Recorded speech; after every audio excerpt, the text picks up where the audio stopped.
Well, I'm going to speak my mind. I'm going to speak my mind on the Phillies as we start the show today. 2 days away from opening day. And Hugh, I got to push back on something I keep hearing. I keep hearing this every time we've talked about the Phillies for the past 2-3 weeks. We really revved it up here getting ready for the start of the season.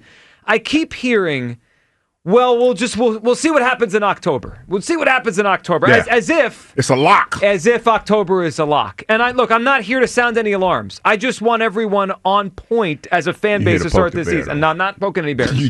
I'm not here to give people agita. No, I'm not. I'm here to speak the truth. And here's the truth. This is not a lock. The Phillies are not a lock to make the playoffs. Let me be clear. I think they're going to make the playoffs. I think they're a good baseball team, and they should be a contender again. Yeah.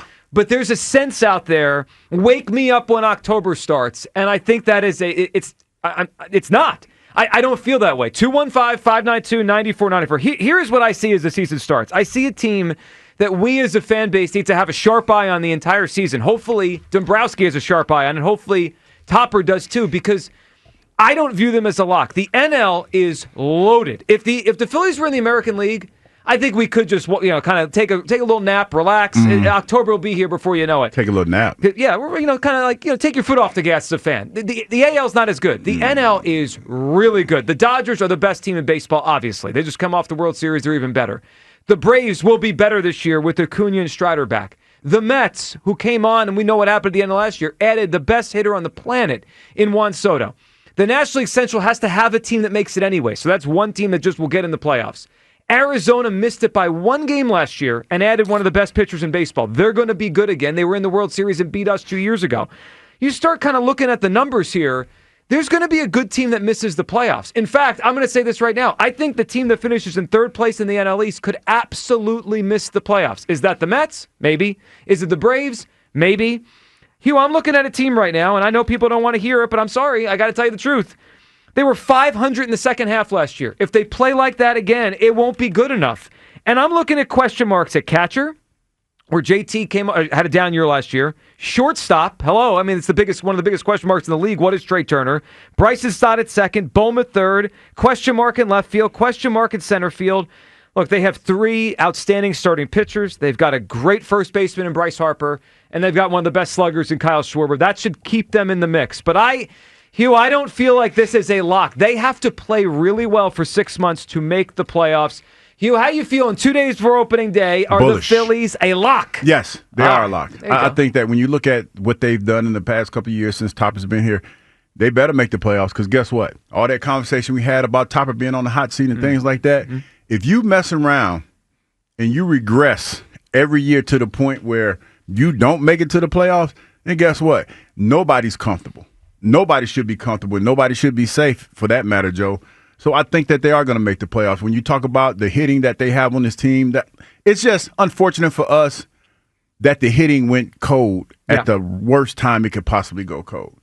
But to sit there and say, and I know that the Braves are going to be better, that's always going to be a tough matchup with us and the Braves. Sure. And who else you talk about? The Fathers. The Fathers are going to be a better team. Always good team. So it's one of those things where, yes, it might be a little tighter, but hell, it was tight last year. And then when you look at the Mets. But the Phillies kind of ran away in April and May. Remember that? Well, they were up 6 games, and then they kind of just were up the whole time. Yeah, but the Mets, when they came out of nowhere, the way that they were looking and everything. So it was some teams that were still alive. And then the Braves were in it for a little while. And then the injuries just piled up on them, and they just couldn't overcome all the injuries that they had. But yeah, it was one of those things where I think that they are going to make the playoffs. They're not going to be a team that's going to be on the outside looking in. So they should, and if they don't, it's a big disappointment. But I wouldn't consider it a lock. Last year, I would have. The year before, I would have. I don't look at the NL this year and think it's a lock. Not when you have 2 other good teams in this division. I mentioned the question marks we have. Look, I have no question mark about Wheeler and Nola and Sanchez. I think they're going to be awesome. 1, 2, 3 at the top of this rotation. I think Bryce is going to have another MVP kind of season. Bryce is a great player. And I think Schwarber in a contract year is going to hit 40 bombs. Like, those are the things I'm sure of. The 4th spot in the rotation, the 5th, I'm not sure. First, second base, shortstop, third base, I'm not sure. The outfield, I'm not sure. I mean, that's a lot of question marks. And the bullpen, which was great for most of last year, has a lot of new faces. I got to see it. And Hugh, there's something gnawing at me. It's like in the back of my mind. What's gnawing at you, Well, Joe? all right. So as I speak while my mic was on. You know how the Phillies were streaky? Streaky team. Yeah, very streaky. And in the past couple years, before last year, were slow in the beginning, and then they got hot at the end. Mm-hmm. Last year, was it just the opposite, or did they get old in the second half? This is an old team. Good question. Like, this team was 500 from July on. Was that just a bad few months, or did we start to see the decline of some of these players that are just older? Like, I want JT Realmuto to be good forever, but catchers aren't good forever, and he wasn't that good last year. You know, I hope Castellanos has a bounce back and plays like he did the second half, but we know he's up and down. I don't know the answer. We're going to start finding out on Thursday. 215-592-9494. Here's Bryce Harper on his mentality, the Phillies' mentality, as we start the 2025 season. I just want to win the last game of the year. You know what I'm saying? Like, that's the biggest thing. Obviously, get into the postseason and win the last game of the year. I mean, there's no other thing that, like, our mind should be on besides that. I mean, I think as a team and organization, as we come into spring training every year, you're wanting to win and you're wanting to succeed. But I want to win that last game. So, look, Hugh, I like that, and I think that's what everyone here in Philadelphia wants. I'm just saying they better be locked in from day one. Otherwise, like, if they clown around for 2 months, they could find themselves in a dogfight here. I don't listen and hear the things that they're saying the same way that everybody else is. I think that for a lot of people, and this is what it sounds like, you know, when I listen to a lot of fans talk about the Phillies, the fact that they haven't talked about the playoffs or the World Series, I think that a lot of people feel like that's not in the forefront. I think it is. I think that's the thing that they think about all the time, but they're tired of lip service. The last couple of years, the first year when they went and they broke through, you know, everybody talked about, you know, finishing the job. So they came back the next year, got in the playoffs, and we knew what happened against the Arizona Diamondbacks. So you come back the following year, and it's like, hey, we got to get off to a fast start. I mean, they spoke it into existence. Everything that they did, they spoke into existence. And now they're in a position where they've fallen short for 2 seasons. And they realize that talk is cheap. And for a lot of fans, I understand that for when you follow your favorite athlete, you want him to tell you exactly what's on his mind. It don't work like that all the time, man. It doesn't. Sometimes you have to internalize certain things. And everything that I've heard them say when we were down there in Clearwater leads me to believe that they're focused and they're just ready for the season start. Ain't no need to talk about it because when you talk about it, you know what people are going to say? Whatever. Y'all get to the playoffs every year and you blow it. Yeah. That's what people are going to say. They're in a tough spot talking-wise. Yeah. So you save yourself all that angst by not saying anything. I agree with that. It's easier just to not, vocalize everything. And I'm fine with that as long as they're locked in from day one. 215-592-9494. Are the Phillies a lock to make the playoffs? Scott Fransky joined us this past Friday, his first Fransky Friday of the season. And it really caught my attention when he said this about the division because it's a big thing how good the NL East now is with the Mets, the Braves, and the Phillies. Here's Scott on Friday. They're both going to be tough challenges. But I fully expect the Phillies have, a lot of talent as well. And I think this could be very much a 3-team race right down to the very end. They could all 3 get in the playoffs. They might not. I could definitely see that scenario play out where one of them gets, potentially beat out. But I would expect all 3 to be part of the playoff picture if they're healthy. So what Scott said there really caught my attention because I think if they're all healthy, yes. and the fact they have to beat each other up. Like it wouldn't shock me if one of these 3 teams misses the playoffs, even though they're all I was looking at power rankings here, and it was Braves, Mets, Phillies all in the top 5. But they have to play each other a bunch, which means that someone's got to lose all those games. And again, look, the Phillies could win the division again and not have to worry about this. But if they don't, and they're in the wild card, it wouldn't. I'm going to put it very simply. A good team in the National League is going to miss the playoffs. It's the math on it. Someone of the 6 teams, Braves, Mets, Phillies, Dodgers, who they are a lock, Padres, Diamondbacks, one of them is going to miss the playoffs. It's just someone has to miss. And last year was Arizona. They added one of the best pitchers in baseball. This year, I hope it's not the Phillies. I don't think it will. But my antenna is up that this is not a lock. 215-592-9494. Kyle, where do you come down as we are 2 days away from opening day? 2 days. 3 straight playoff trips. Expectation here for a 4th. Are the Phillies a lock to make the playoffs? I just want to be clear. I think the Phillies are one of the best teams in baseball, like top 5 team in all of baseball. If you had to ask me, would you put money down on the Phillies to make the playoffs? I'd say yes. If you just asked me yes or no, will the Phillies make the playoffs? I'd say yeah.